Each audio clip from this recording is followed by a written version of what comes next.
Are you facing issues with ASP.NET Core Identity, where the FindByIdAsync method seems to fail after a few minutes of inactivity? You're not alone, and today we're going to unravel this mystery together. I completely understand how frustrating it can be when your application works perfectly in development but throws errors in production. It can feel like a cruel joke, especially when everything seems fine until the application goes idle.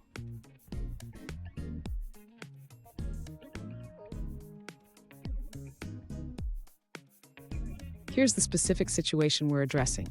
A user reported that their application calls usermanager.findByIdAsync, and it works initially, but fails with an operation canceled exception after a few minutes of inactivity. They also noted that other identity functions fail similarly. Sound familiar? Let's dive into this. So what could be causing this issue? It seems like the application pool might be recycling or timing out, leading to the cancellation of operations. This is especially common in environments like IIS on Windows Server 2008 R2. Stay with me. At the end of this video, I will share a crucial tip that can help you avoid these issues in the future. To address the issue with the FindByIdAsync method, the user should first check the application's connection string settings. It's important to ensure that the connection string is correctly configured for the production environment. Next, the user should consider implementing a retry mechanism for the database calls. This can help handle transient failures that may occur when the application is idle. Additionally, the user should review the application pool settings in IIS.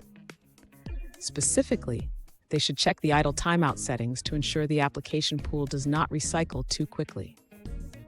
Finally, the user should enable logging to capture more detailed information about the errors.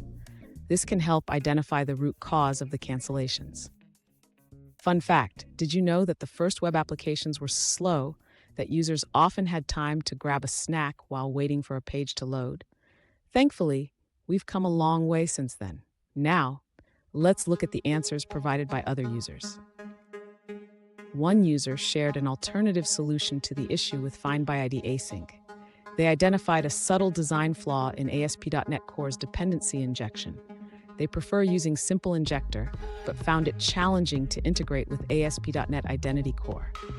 Their approach involved keeping framework components in the built-in container while using Simple Injector for business logic. However, they encountered a problem with singleton instances when resolving the account controller outside of a request scope. To fix this, they recommend using the getRequiredRequestService method from Simple Injector instead of the standard service retrieval. Here's the tip I promised. Regularly monitor your application pool settings and database connections. This proactive approach can save you from unexpected downtime. And there you have it. With these adjustments, your ASP.NET Core Identity functions should work smoothly without unexpected cancellations.